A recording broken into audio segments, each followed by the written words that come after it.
YouTube, what's going on, y'all? Solution for kicks. Back with another stream. Hold on for a second. Yeah, looking a little crazy. But yeah, haven't done this for y'all for a second. You know, road's kind of jacked up, so sorry for the vibration. Jump on as you see fit. You know, when you want to jump on, it's up to you. Make sure you comment, like, subscribe, and tap that notification button. I know it's been like a month since I've been on here with y'all, but I've been doing other stuff. If you follow me on other platforms, you know that I have a podcast that has nothing to do with sneakers. So I've been kind of focused on that a little bit, and I just want to talk to y'all about a couple of things. We're seeing a paradigm shift with sneaker releases right now. And this is just indicative of the whole pandemic thing. A lot of shoe stores are not putting the sneakers in the stores. They're just doing raffles. All right, no first come, first serve. I know that's how it is. What's up, P? That's how they're doing it out here in San Antonio. After the raffle has gone down, they'll put the shoes on the shelf like the next day or whatever, if they have any left. So the casual sneaker buyer may never even see the shoe if they don't do the raffle thing. And you know, even they want to push you towards the apps, the flex apps, whatever they call that crap. Shoe Palace now has buyer appreciation program. They never had that before. You get points, you might get $20 off your next purchase or whatever. So all these things to attract the customers and stuff like that, and utilize their social media platforms and the buying apps. But like I said before in the video a long time ago, they're doing absolutely nothing to combat the bots. They have no desire to deal with the bots at all. And that's what's happening. So if y'all know, I've been pretty in the wind. I have absconded to other things, life. And that's just how I see sneaker YouTube. Like, if I'm not inspired to put anything out, that's just me. The latest purchase was the Court Purple 12s. I already showed y'all that. You know how to catch me on some other. But I got this magnetic phone now. It's dope, but it's like subject to any vibration and it moves around a lot. There's a clip that I didn't put on here as well, but I like the magnetic mount because my phone case is pretty big, so the clip doesn't work to hold the phone in place. But yeah, that's the last comp I had, man, was the Court Purple 12s. And that's the only thing I was really like monitoring and paying attention to and everything. All this other stuff that came out, kind of like, whatever. The sale files, we know what's going to happen with those. The 5 Red 4s just dropped. Those got eaten up. And I like to say a lot of people post the got 'em thing, right? And I'm not so sure if I believe them. One, are you posting got 'em because that's just the wave? Or are you posting got 'em because you got them via another route? And that's basically a segue. People, if you don't believe me, we are in the midst of a revolution that's come around again. We saw the peaking and the drama and all that stuff with this matter a long time ago. It's real. We're in the midst of a revolution. What has happened is you're seeing the UA market become more and more acceptable. And you're probably going, how? They're not real. Why would anybody be okay with something that's not authentic? Well, I'm telling you, I'm just basically regurgitating information for y'all, man. When you are a proprietor meaning a seller, if you will, and you have made things almost inaccessible to the everyday buyer via limitation and or price, you have now created a situation for a gray or black market, and it's your fault. All right, it's the brand's fault. And the other part of it too is that I'm sick of them crying. All right, the resellers, you have done this, you have your hand in this as well. All right, you're going to take accountability for this as well. So you will take something that's slightly, something that might be, I can't say slight because it's an oxymoron, something that's a limited general release, meaning that the shoe was available but not everywhere. All right, some stores had them, some stores didn't. That's a limited general release. Yeah, it is, and it's the reseller's fault. All right, more so the reseller's fault than the actual brands. The brands don't care. All right, the brands don't care about resellers. We've always seen that. That's been proven. They don't care. So with the resellers jacking up the prices on these limited general releases or even GRs, all right, they feel empowered to basically say, well, if you can't get them from me, you can get them from you. Now, let's go back to something else that I covered too that's starting to pop up. Authentication. We had people out here who are engaging in the hustle of authentication. This is probably the most flagrant, dishonest thing I've seen in a long time. That, considering this culture right here. How can you pay for the opinion of another person that has not seen every shoe? All right? The brands don't care about authentication because they tell you what? Buy from an authorized retailer. That's it. The brands, I'm telling you, I just keep saying this junk over and over again. The brands don't care, people. They don't care. They have made their money, okay? They've gotten what they needed off the sale, all right? They don't care. Now, if you want to listen to, 18-year-old Billy with his 50 pairs of Yeezys and his 50 pair of extremely limited Jordans and say, well, I know everything that's being shown to be authentic because I got them all, okay? You're a fool. You're a fool. You are a fool. All these Instagram pages that are popping up for authentication, talking about virtual reality, alternate reality, and all that stuff. Yeah, there's no such thing as legit checking. It's a farce. It's a hustle. Okay? This level of comfort that you're paying for is not real. Okay? So I had a conversation with my guy at the toe box yesterday. And we talk about the culture in the industry all the time. And my dude Trouble, if you're out there, you see this, man, respect due to you. This is nothing that the three of us have been intimately aware of via our conversations. Let's take Nike. They contract a factory over in Putian, Guangzhou, all these places that have these major factories, and say, I need you to make 500,000 reverse Obsidian Jordan 1s. Okay? They make the batch, if you will. The first run batches. Pay attention to what I just said.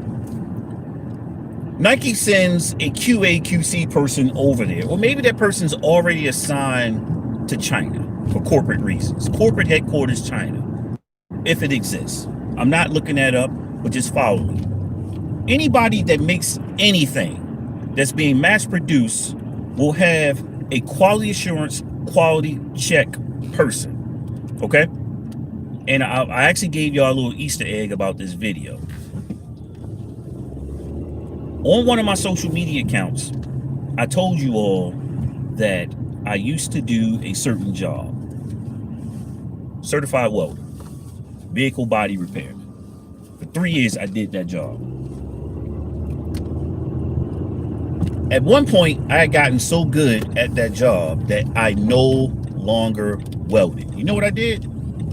I did quality assurance, quality control checks. That's what I did.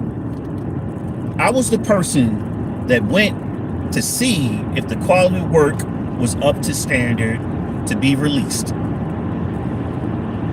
All right? Nike, let's go back to Nike. Nike sends the person over to the factories, and they have multiple factories now, whether it be in China or Vietnam. That's where they make their shoes at, in case you didn't know. Look at your tags. And the QA/QC person goes,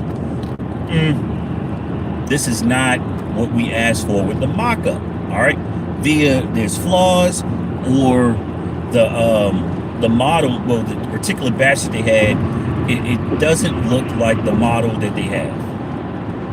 Redo them. What happens to those rejected shoes? Do they always get coded as B grades? They're in an authorized factory. What happens to those shoes? Okay, another point I want you to think about. The Mellow 13s. That was the last B grade that we were aware of. The last B grade that was stamped and entered the Nike outlet. What were they going for when they hit the outlets? Retail, right? Then, as people had gotten as many pairs as they wanted and the hype was over it and all that stuff, hey, what's going on, man? We're talking about this wave, this revolution that's going on, the UA wave. It's upon us. I warned y'all about this about a year ago that it was coming. We're in it, okay? We're in it. It does not matter. It's happening. It's moving with or without you. Whether you want to partake or not partake, that's on you. I'm not telling you not to do something. I'm telling you, be aware of what's happening. It was inevitable. And it's the resellers' fault with the brands underneath of it, more so the resellers. So back what I was saying, the QA/QC person rejects the batch. We know this happened with the Mellow 13s, with the flaws, but they say, you know something? They aren't that bad. We will still make a profit off of it. Nike has already paid the contract factory to produce those shoes. They have to get something off their ROI, all right, the return on their investment, the contract that they paid on. So those shoes enter the outlet stream with the stamp box, with the stamp label on the shoe. And they let the consumer decide. All right. They let the consumer decide if whatever flaws, highly visible, slightly noticeable, if that's acceptable. They let the consumer decide that. Okay. They go, you know something? Ain't that bad. I wanted these anyway. And people bought them. I have a pair of the Mellow 13s. It's just the outsole at the bottom. You got some red overpaint. And the layer of paint on the midsole isn't that good. Half the time, when the shoe is flawed, most of us can't tell. The trained eye can only tell you that. The casual looker would not know unless they were told. Okay, hey, look out for this on this shoe. So you mean to tell me this legit checker knows what to look for with every shoe? Especially when you have like the Off-White series, the deconstructed series. That's going to be all over the place. It's designed to look like that. The rough cuts and everything, you can't go off that. So what happens to those rejected shoes if they don't make it into the outlet stream? They don't destroy you. All right? Your plugs and all of that stuff, these are your UAs. These are your 98s. What makes it a 98? 2% flaw. All right? There's something wrong. They're saying 2% of that shoe has a problem. If you catch it, great for you. The average person will not catch it. It would not know. That's how those shoes slide into the boutique, and the gray market stream. These are the shoes pretty much 95% of your plugs are getting. Got it? I said it. Content strike me, report me, all of it. Okay? All of it. And guess what? I'm repeating myself again. The more we complain about the issues with the shoe, the factories that aren't authorized, by the way, because that's another element clearly that we know about, are watching our videos and going, they said this was off. We'll run another batch out there, okay? Now, back to the Nike batches that got rejected. These slight deviations, these slight flaws and errors, the factories are saying, oh, okay, got it. We're still going to make money off of it. Because these innocuous flaws are so little, nobody would really know. But just for the sake of integrity purposes, we'll name them as such before it gets out that we are clearly selling unauthorized shoes. We'll say these are God status retail pairs. Because remember I said these were the authorized pair. Well, this was the authorized factory, but these shoes did not make the cut. They didn't make the cut. These are not the shoes that you see at Marshall's, your third-party retail stores like Marshall's. What's the other one? Ross. Okay, those are basically the shoes that have sat and weren't selling. All right, they're off season. The brands couldn't get rid of them, so they offer them to the third-party retailers or second-party retailers. That's a more accurate description. And a lot of times the shoe has sat in the warehouse, so you get some yellowing and things like that because they've been around for a while. All right. So these are the things that has allowed the UA market to thrive. All right. The fake market, if you will, to thrive. Now, clearly there are factories that their sole purpose is to make replicas. That's it. Now, you think about it from a logical standpoint, every shoe after the first shoe is a replica. After the model, all right? After the X, if you will, the test model, is a replica. No shoe is identical. And I know that for a fact because when I have those Obsidians, I got them from the Military Base Exchange. There's no finessing in there or anything like that. The texture on each shoe was a little different, and that happens. My Pure Money 4s, one shoe looked a little different from the other. So when you start talking about the more detailed shoes, the easier it is to make an error when you're replicating the shoe. Now, the genesis of all this is that, people, it's a shoe. It's meant to be worn. If you deem your shoes to be somewhat of art and all that stuff, personal preference, that's on you. I have no issues about that. I'm not going to berate you about that because then it's kind of like hypocrisy on my side because I take forever to wear my sneakers. I'm wearing a pair of Timberlands that I had from 3 years ago. Part of it is weather. The other part is just I just never got around to it. All right. Some sneakers I covet a little bit more, and I'm like, man, I want to wear these, and I got other options, which is part of my downsizing process. That's another reason why I haven't really dropped anything, because it makes no sense for me to constantly cop sneakers and I'm downsizing because I'm stagnant. The goal is for me to get down to an acceptable number, whatever that number is for me, and move forward. Because the collection had gotten ridiculous. I was like, I'm not even wearing this. I just got them because I could. I want to get away from that mentality. I'm literally copying what I like. If I don't feel compelled to go after the shoe, I'm not doing it. I'm not buying it because I can. And that's how a lot of my sneakers wound up in my collection, because I purely had the means and assets to buy them because I could. that's frivolous is also a little bit irresponsible. I'm a grown man. I don't have to show off for anybody nor stunt.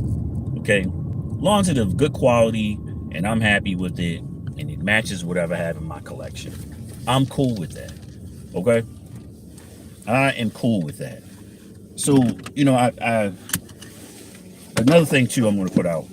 I'm starting to see the viewership on some of my older videos go up. That's cool. All right, that means people are using historical context and reference. The IG scammer video. Once again, I do not go after IG scammers anymore. The information you need to take that person out and to confront them, and or try to get your funds back, is in the video. All right, I don't check the person out. Hey, can you look this person up? I'm not doing that anymore. It's on you. Okay. I watched a young man's video last week where he talked about he lost $750 via scammer. And once he talked through the video, I was like, man, the telltale signs are there.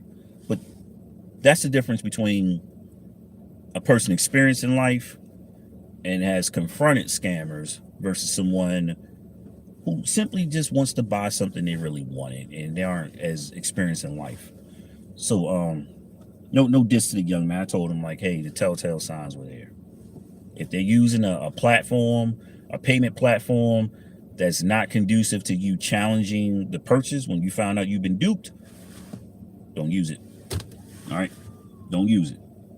So that's that. So what do I think about the UA wave?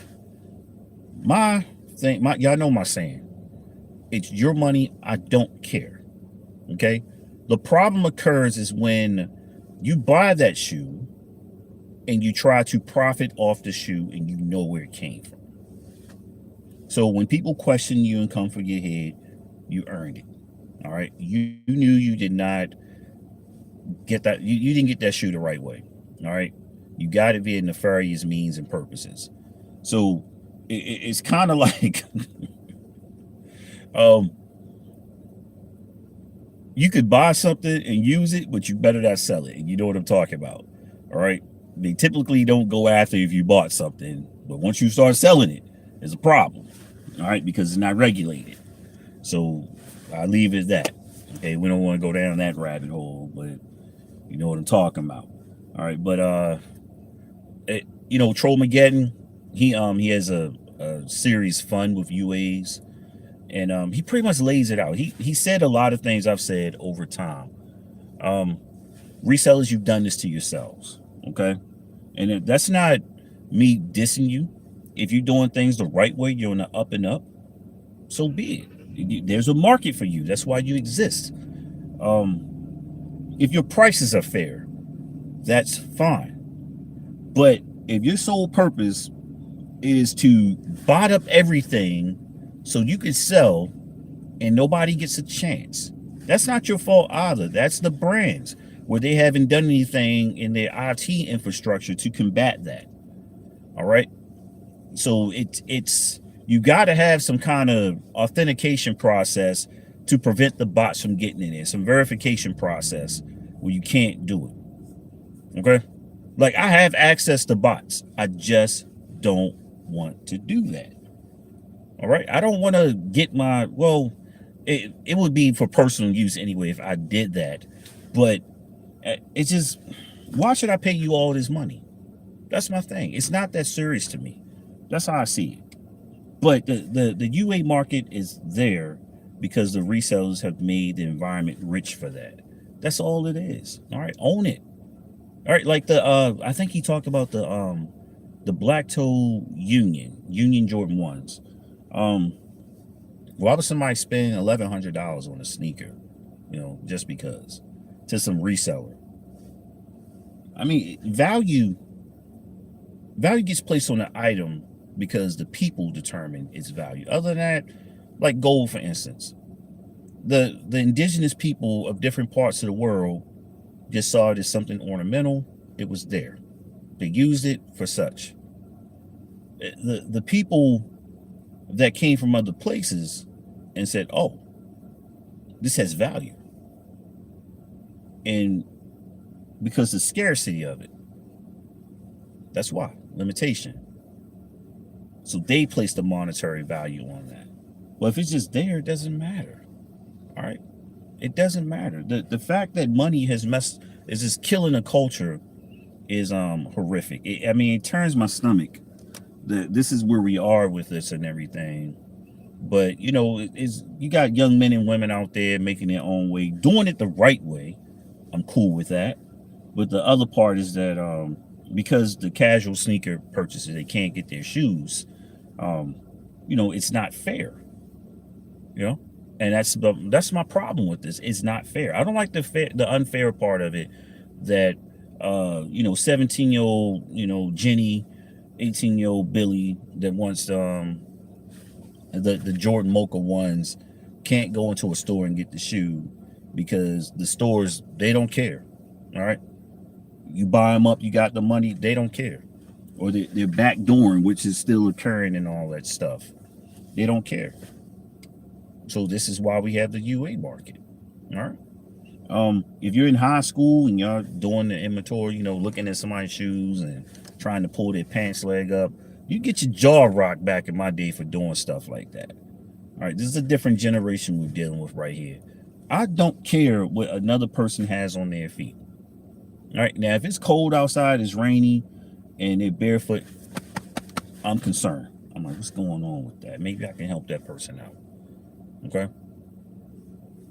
But what another man or woman wears does not bother me at all, unless you're trying to make spectacle. All right, kind of like Kamala Harris. You know, she got off the jet and hit the little red patch of red carpet with the skinny jeans on, kind of like a jacket like mine and everything. And mainstream media was talking about her Timberlands, talking about she made them popular again. I was like, not those Timberlands. She got the wrong Timberlands on. You know. Then I got something to say about it because you were trying to make a statement. Let me get off the political thing. But do vote, all right? Do vote. If you aren't sure about the topics that the candidates are representing, I'm going to give you a website, everyone. Y'all know me. I got Jules Infinite. Rest in peace, Prodigy. Ballotpedia, okay? Ballotpedia. Not like Wikipedia, okay? Where anybody can put anything. This is a legit. It's ballotpedia.org. If you're concerned about the issues and the platforms that your candidates support, do it. Okay? In case you're wondering, there is another black VP candidate on there too. A lady by the name of Walker. They only talk about her. There's a woman running for president as well, Joe Jurgensen. There's also someone who has nothing to do with politics. He's a podcast and entrepreneur. Howie. But you're not looking that stuff up because you're going off what the media puts in your face all the time and you think it's a two-party race, and it's not. Because you don't read, you just wait for people to give you information and all that stuff. But shout out to the people that do read and research and look for the information. All right? I told y'all on the video, there's 3 types of people in the world. There's the people that don't care and are ignorant. There are people that have the information and refuse to give you information because they need to control you. And they're the people who have the information, are willing to share if you're willing to listen. I consider myself the latter. I will give you the information if you're willing to listen. I'm not into controlling people via withholding information. Now, you still have to do something to it if I give it to you. It's kind of like leading horse to water, right? But do vote. Okay, don't let these media outlets program you. All right, don't fall into that. You see a two-party race because those 2 parties have the most financial resources. That's why. The other parties aren't as financially rich, if you will, to be able to be in your face all the time. They're limited because they don't have the funds and resources to branch out and constantly bombard you with their faces and their messages. That's why you think it's a 2-party race. But we fix that by voting. Okay? We vote in the primaries so we can establish that there's another option. There's a 3rd party and a 4th party that's contending. But yeah, I'm out of here, y'all. Make sure you comment, like, subscribe. I know I've been chilling and everything like that. Life. If you're interested in something outside of sneakers gonna be there. Whatever. Delicious Tears on Anchor or Spotify. Check that out. It's hilarious. You might be triggered. You might get mad at me. You might come up with a topic. But either way, it's dope stuff. I love the whole podcast thing. Y'all know me. I'm a talker anyway. It's easy for me to be on here and do this. I don't have a problem with that. All right. I'm classically trained in this. But I'm Solution for the Solution for Kicks. Oh, y'all like the new logo? Y'all like the new logo? Man, listen. Let me tell you how this came about. I was looking for, before I get off here, y'all know me, I jumped off the cliff again. I was looking for somebody to remix my logo. The original person I had doing it, they no longer were doing what they were doing. And I came across somebody else, and they quoted me an insane price. I didn't need anything extravagant. I needed it to be webpage, social media, business card, all that stuff. All right. I needed that to be ready. And this person was trying to crack me over here. I get it. I understand. You need to make money. We're in, trying times. Maybe you thought because, oh, this guy's got a YouTube channel platform, you could bust me over the head and I would pay for that. I'm not that guy. All right. Just because I got it don't mean I'm just going to spend it freely just because. That's how you keep your money, man. You be judicious about your spending. But anyway, I went on Fiverr, how do you say that? And shout out to the young lady that did that.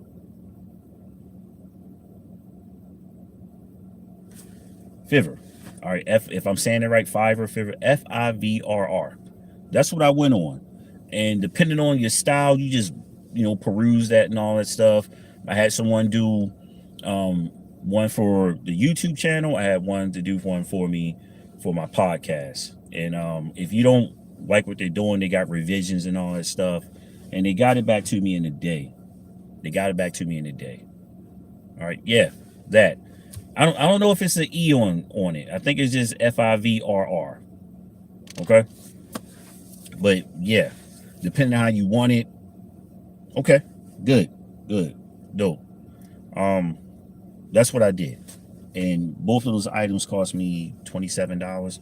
$12 for the YouTube joint and $15 for the podcast one, because that one's a little bit more complex. And yeah, but that other person, like six times the price of that. That was ridiculous, man. And they got a bit of an attitude about it as well. So yeah. Hey, spend your money the way you're gonna spend it, in the words of the dude Rupa. All right, spend your money how you gonna spend it. But yeah, hopefully I like the logo. I like it. I can actually, the way she did it, I could chop off, well, the X plus Y thing. I didn't even ask her to do that. She did that on her own. So I can throw that on the hat, different colors and stuff like that, and all of that. So I got some stuff coming up. You'll probably see it at the bottom, where you can get some merch finally. Okay, get some merch finally. I told you I was eventually going to get into that. But do comment, like, subscribe, tell a friend, so you too can be a part of the mighty 4Kickz Brigade. And I'm gone.